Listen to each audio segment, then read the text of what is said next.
আজ আমরা ভারতের ইতিহাসের এমন একটা সময়ে ডুব দেব যেটাকে বলা হয় স্বর্ণযুগ, আর কথা বলবো সেই যুগের এক অসাধারণ প্রতিভাকে নিয়ে। তো আজ আমাদের আলোচনার বিষয়গুলো কি? আমরা শুরু করব প্রাচীন ভারতের সেই স্বর্ণযুগ দিয়ে, তারপর দেখব তখনকার সম্রাট আর স্থাপত্যকে, আর অবশ্যই আমাদের মূল আকর্ষণ আর্যভট্ট আর তার যুগান্তকারী সব আবিষ্কার। সবশেষে আমরা তার রেখে যাওয়া উত্তরাধিকার নিয়েও কথা বলব। তো চলুন গল্পের একদম শুরুতে ফিরে যাই। এই গল্পের পটভূমি হচ্ছে গুপ্ত সাম্রাজ্য, যা কিনা খ্রিস্টীয় চতুর্থ থেকে ষষ্ঠ শতক পর্যন্ত ভারতে ছড়িয়ে পড়েছিল। এই সময়টাকে স্বর্ণযুগ বলার কারণ হল তখন ছিল শান্তি আর সমৃদ্ধি, আর এই স্থিতিশীল পরিবেশটাই শিল্প, সাহিত্য আর বিজ্ঞানের অভাবনীয় অগ্রগতির জন্য একদম সঠিক একটা মঞ্চ তৈরি করে দিয়েছিল। আচ্ছা, এবার দেখা যাক এই স্বর্ণযুগের নেতৃত্বে কারা ছিলেন, আর সেই সময়ে কি অসাধারণ স্থাপত্য তৈরি হয়েছিল যা আজও আমাদের অবাক করে। এই যুগের অন্যতম প্রধান চরিত্র ছিলেন সম্রাট দ্বিতীয় চন্দ্রগুপ্ত। তার দীর্ঘ আর সফল শাসনকালই সেই স্থিতিশীলতা এনেছিল যা জ্ঞান, বিজ্ঞান আর সংস্কৃতির বিকাশের জন্যে খুব দরকার ছিল। এই সময়টাতেই স্থাপত্যের দুনিয়া একটা বিপ্লব ঘটে। ভাবুন একবার, মানুষ তখন গুহা খোদাই করে শিল্পকর্ম তৈরির বদলে প্রথমবার পাথর দিয়ে স্থায়ী মন্দির তৈরি করা শুরু করছে।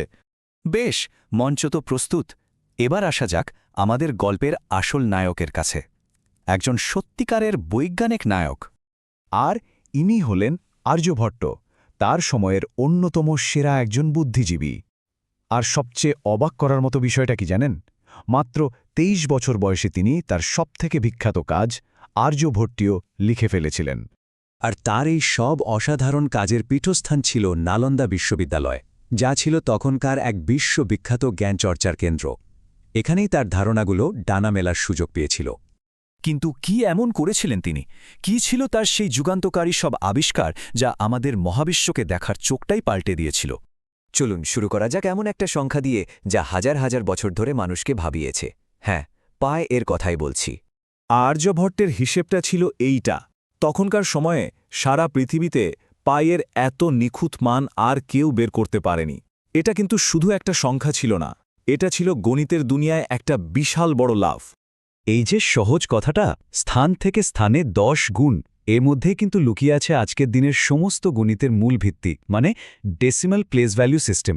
আজকের দিনের কম্পিউটার থেকে শুরু করে সব হিসেব নিকেশ কিন্তু এই নীতির ওপরই দাঁড়িয়ে আছে। দেখতে হয়তো সাধারণ একটা সংখ্যার টেবিল মনে হচ্ছে, তাই না? কিন্তু এটা আসলে ছিল একটা মারাত্মক শক্তিশালী অস্ত্র। ত্রিকোণমিতির সাইন টেবিল, মানে মহাকাশের গ্রহ নক্ষত্রের দূরত্ব মাপার জন্য, তাদের গতিপথ বোঝার জন্য এটা ছাড়া চলতই না। আর এখানেই আর্যভট্টের আসল জাদুটা বোঝা যায়।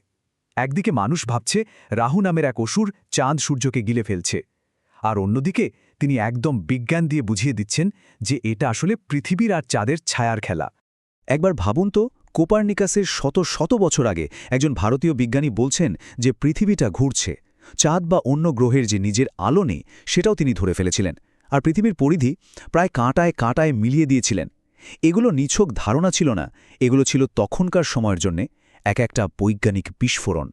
তবে আর্যভট্ট কিন্তু একা ছিলেন না। আসলে তিনি ছিলেন এমন একটা সময়ের অংশ যেখানে জ্ঞান বিজ্ঞানের একটা উৎসব চলছিল।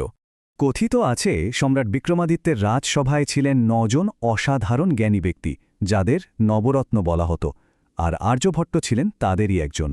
মানে এটা ছিল তখনকার দিনের একটা অল স্টার টিম। একদিকে যেমন কালিদাসের মতো কবি, তেমনি ধন্বন্তরীর মতো চিকিৎসক, আবার বরাহ মিহিরের মতো জ্যোতির্বিদ, আর অবশ্যই আমাদের আর্যভট্ট। গুপ্তযুগের বুদ্ধিবৃত্তিক পরিবেশটা যে কতটা উঁচুতে ছিল, এটা তারই প্রমাণ। তার কাজ কিন্তু শুধু ভারতেই থেমে থাকেনি। এর প্রভাব ছড়িয়ে পড়েছিল বহু দূরে, প্রজন্ম থেকে প্রজন্মান্তরে। এমনকি ইসলামিক দুনিয়ার গণিত আর জ্যোতির্বিদ্যাকেও তার নতুন পথ দেখিয়েছিল। তাহলে এই গল্পটা শেষে আমাদের কি ভাবায়? একটা সমাজের নিজের স্বর্ণযুগ তৈরি করতে আসলে কি লাগে? হয়তো উত্তরটা এখানেই লুকিয়ে আছে: স্থিতিশীলতা, সমৃদ্ধি আর নতুন কিছু জানার অদম্য ইচ্ছা।